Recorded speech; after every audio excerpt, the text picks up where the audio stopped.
These attacks on civilians are deliberate. He's saying, we're going to kill you. As Department of War, we've won everything. That America could retreat to a defensive position, but constitutional history shows the world doesn't let you stay defensive, deliberately inflicted maximum casualties, more international engagement. They were intentionally stalling negotiations. Do you think changing the name from Department of Defense to Department of War is just cosmetic politics? Or could this be strategic communication to both our adversaries and our allies? Most Americans see this as just another Trump headline. But I think there's something much deeper happening here that connects to fundamental questions about how presidential power and international leadership happens in this world.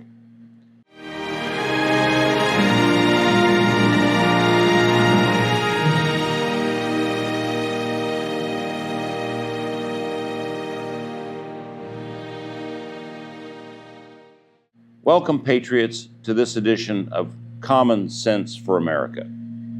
Today, we discuss Trump's decision to restore the Department of War designation and what this reveals about presidential evolution on international affairs.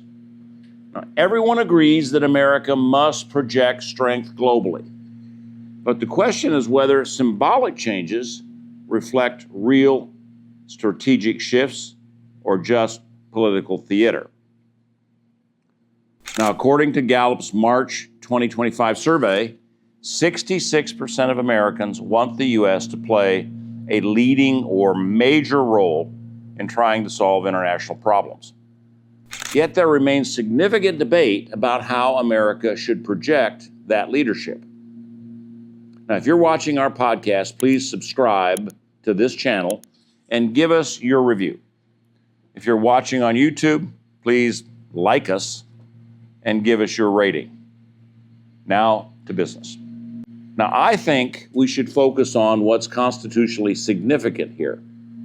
Article 2, Section 2, makes the president the commander-in-chief of and the founding fathers established the Department of War on August 7th, 1789, under George Washington himself. For 158 years, from 1789 to 1947, it was under the Department of War designation that America defended the Constitution through every major conflict. The Congressional Research Service documents our complete war record under this name. The War of 1812, a victory. Mexican-American War, a victory. Civil War, the Union preserved. Spanish-American War, a victory. World War I, victory. World War II, victory. As Trump noted in his recent executive order, as Department of War, we've won everything. Now, the name change to Department of Defense occurred when Truman signed the National Security Act on July 26, 1947, with implementation on September 18, 1947. According to the Truman Presidential Library, this reflected post-World War II thinking that America could retreat to a defensive position and focus on containing rather than defeating enemies. Now, again, you've heard me in earlier podcasts talk about America as essentially or instinctively isolationist. I think what I've just said reflects that isolationist feeling in America. But constitutional history shows the world doesn't let you stay defensive for long when you have global interests to protect. This brings me to what I think is the real story here. The shift to the Department of War connects to Trump's apparent evolution on international issues, particularly regarding Ukraine.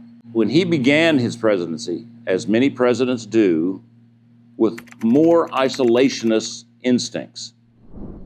Presidents come into office instinctively isolationist. Now, historical analysis shows a consistent pattern Presidents often evolve from domestic focus towards international leadership as they discover the scope of America's global interests. Even Thomas Jefferson, our most philosophically isolationist founder, ended up authorizing naval action against the Barbary pirates when he realized that American commerce required international military protection. I think this change reflects Trump's growing awareness that America's interests require international military projection, not just defensive posturing. This connects to a broader constitutional principle that every president discovers. The Commander-in-Chief clause requires more international engagement than they initially expected, maybe than they initially wanted. Strategic messaging here. This is where the symbolic becomes strategic. European allies have expressed concerns about America's commitment under various administrations, and this name change may signal renewed resolve. Putin is employing tactics similar to those used against us in the Korean War. The RAND Corporation's 2019 analysis of declassified Chinese documents reveals that during those protracted Korean ceasefire negotiations, communist forces deliberately inflicted maximum casualties on UN troops to try to weaken American political resolve. And they did this, they didn't care how many of their own lives they spent doing this. We now have written evidence from Mao Zedong's personal military correspondence preserved in the Chinese Communist Party's Central Archives and translated by the Wilson Center. These documents show they were intentionally stalling negotiations during the Korean War while maximizing enemy casualties, calculating that American public opinion would force a withdrawal if casualties mounted during these talks. Now, according to the Institute for the Study of War's daily assessments, Russia appears to be following a similar playbook in the Ukraine, prolonging conflict during potential negotiations while attempting to inflict maximum pain on Ukrainian and supporting Western forces. These attacks on civilians are deliberate.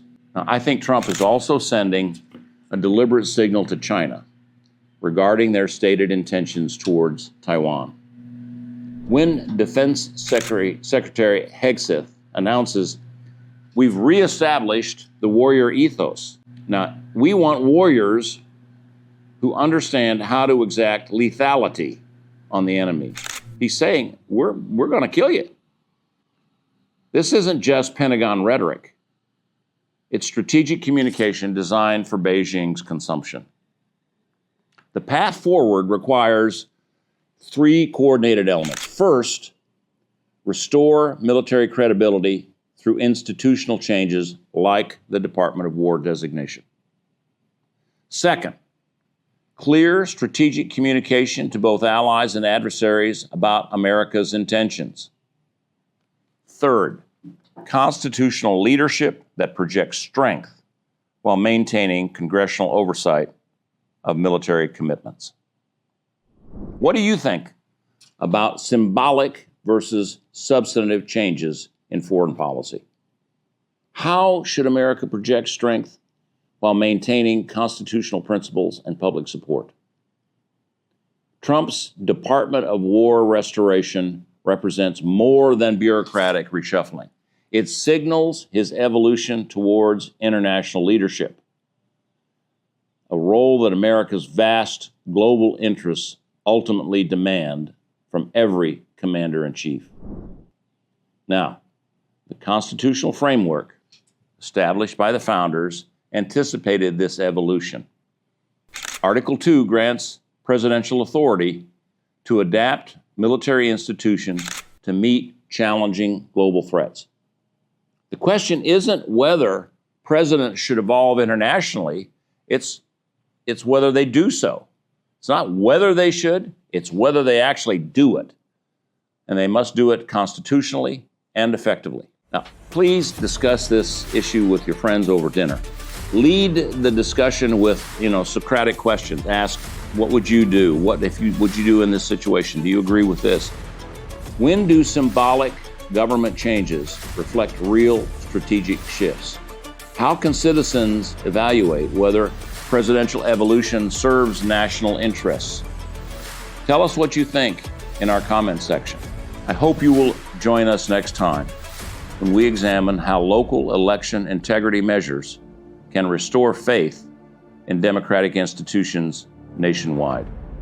Until then, God bless you and yours, and God bless America.